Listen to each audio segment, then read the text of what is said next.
This video is a short introduction to the Context Analysis Practice Framework, also known by its acronyms CAP and CAPE, for planning lessons, units and curricula in language teaching, especially ELT, English Language Teaching, and TESOL, Teaching English to Speakers of Other Languages.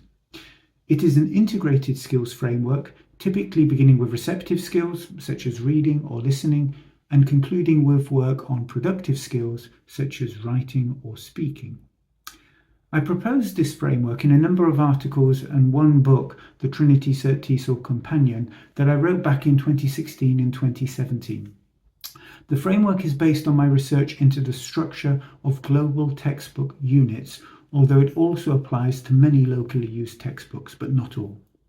It is not designed to be a best practice framework, and it is not necessarily based on research into either how languages are learned or effective language teaching. It is simply based on research into how units in textbooks have been typically structured for the past 20 or so years, since the turn of the 21st century. In this sense, it is a convenient and useful framework to help trainee and newly qualified teachers understand one way in which they can structure lessons and units of study that is compatible with the textbooks that they might be using. CAP has 3 common stages and a 4th optional one. Normally the stages would occur in the same order: context, analysis, practice, and then evaluation, as follows. Context. The primary element of the context stage is some kind of text, which serves as a vehicle for learners to meet the new language. The text could be a reading text, a listening text, or a conversation in the classroom. It includes examples of the new language, contextualized both with co-text, which is the words around it, such as collocations or grammatical structures, and its context, the wider thematic and genre themes of the text itself. Such texts typically appear at the start of coursebook units, after a brief warmer or thematic discussion on the topic of the unit. In the example presented here, a global coursebook at the elementary or A1 level, we can see that the main text is about a very large family, and the primary language that it introduces is the verb structures have and have got to describe possession and features. Notice that before it, there is a quick warmer activity designed to check and reinforce learners' prior knowledge on vocabulary to describe family members, such as father, sister, brother, etc. As is typical for contextualization lesson stages, alongside the text, there are 1, 2, or 3 tasks designed to focus reading and to provide an opportunity for teachers to check comprehension afterwards. Analysis. This is then followed by the analysis phase, in which the new language that appears in the text is analysed in some way by the learners.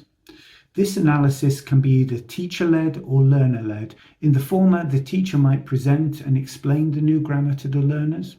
In the latter, the learners might complete a discovery learning task to notice the key features of the new grammar. The framework does not prescribe either of these as better, it simply recognises that both are common. Going back to the same example textbook, we can see it suggests an analysis with 4 basic substages. First, a noticing stage in which students look back at the text to notice the new language. Then they complete a form table to notice different conjugations of the verbs. And then pronunciation-focused activities draw learners' attention to how the contractions and other features of the new structure are pronounced. Practice. The practice lesson stage then follows the analysis and provides an opportunity for learners to use the new language that they have just studied in the analysis phase. This can include a wide range of activity types, both spoken and written. Typically, textbooks tend to begin practice stages with what is sometimes called controlled practice, such as sentence completion and gap fill activities. Pronunciation drills are another possibility here. These are then followed by freer practice activities involving more meaningful communication opportunities for learners to use the new language in both speaking and writing tasks. Let's look again at our example textbook, where we can see a range of practice activities, starting with a typical gap fill that focuses primarily on the written form of the new language, then this family tree completion activity, which helps learners to process the meaning of the sentences in the gap fill. If they understand them correctly, they should complete the tree correctly.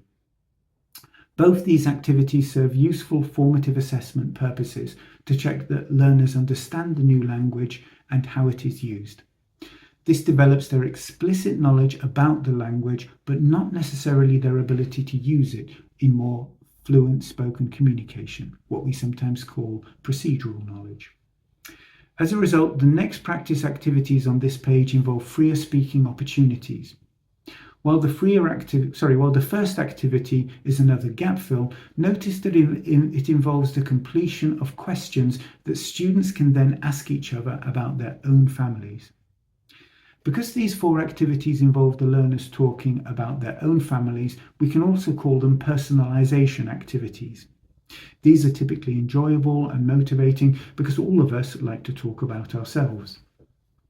The textbook also has several writing-related activities, and while the first 2 of them primarily focus on punctuation, the use of apostrophes in possessive constructions, so still the same language, at least the last of them is a more meaningful activity in which learners write about their families. Evaluation. This textbook is pretty typical for many global course books in that it only focuses on the context, analysis, and practice. However, many teachers around the world are expected to include some kind of evaluation, assessment, or appraisal of learning at the end of each lesson or unit of study. Thus, the CAP framework has a 4th optional stage called evaluation, CAPE, instead of CAP. In this stage, some kind of evaluation of the learning from the 3 previous stages of the framework takes place. So, for example, with the unit we've just looked at, the teacher may use a question and answer approach to assess learners' understanding of the grammar, their knowledge of the new vocabulary, such as family members, that has been introduced. And also potentially on that bit of punctuation work, the apostrophes we had at the end. Evaluation can also focus on skills and involve more performance-based assessment. This is a much more appropriate way to assess the extent to which learners are able to use the language introduced to practice their speaking or writing skills, for example.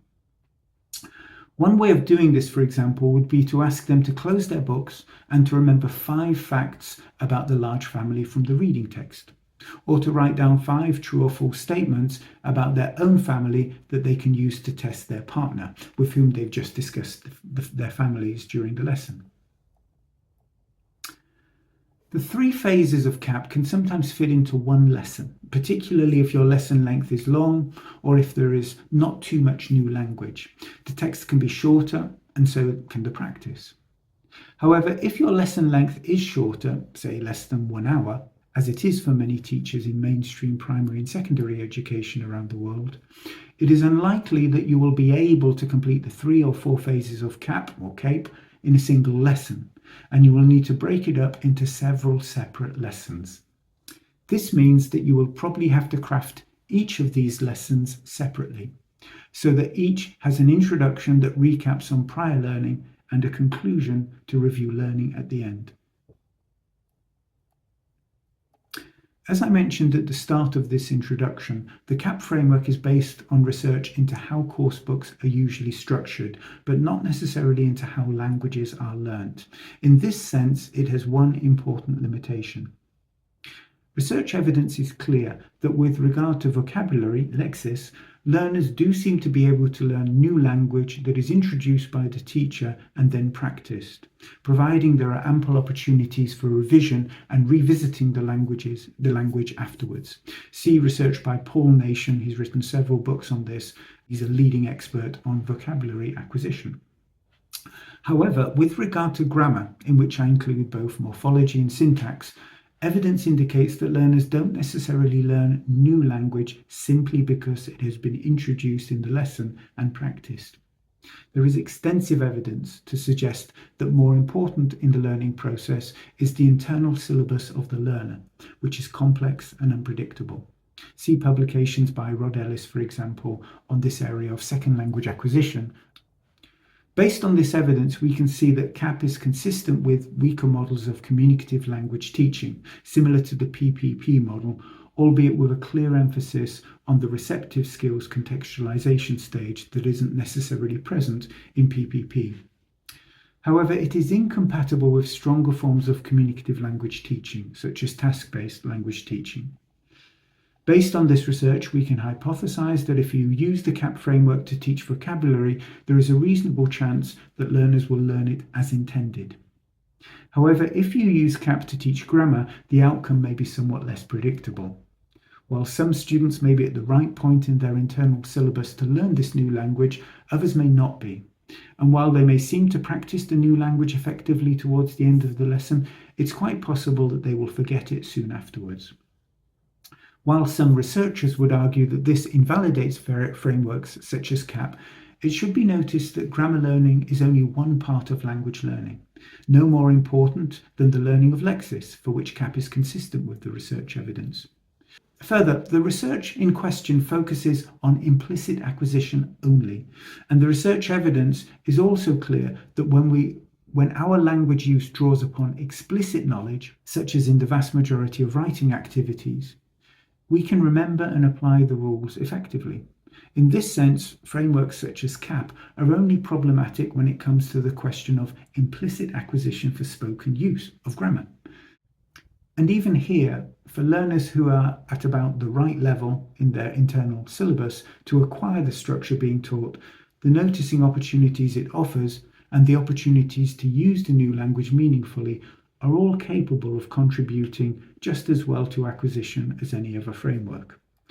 It's also important to remember that for the vast majority of teachers around the world and their learners, the explicit learning that occurs when teaching through frameworks such as CAP and PPP is important learning both for exams and general cognitive development. And while it is never possible to guarantee that learners will acquire grammar as and when it's taught, the explicit knowledge that they gain is likely to help them with language learning in the future. Nonetheless, the limitations as discussed should be kept in mind. And if as a teacher your goal is to facilitate the natural implicit learning processes that enable learners to acquire grammatical structures for spoken use, CAP may not be the best framework to use. Despite this, as my research has shown, it is certainly common and probably the primary structuring element in curricula, both in international global coursebooks and nationally specific textbooks for language teaching around the world. This has been a short introduction into the CAP or CAPE framework. Feel free to share your thoughts or ask any questions you have about it in the comments below. Thank you.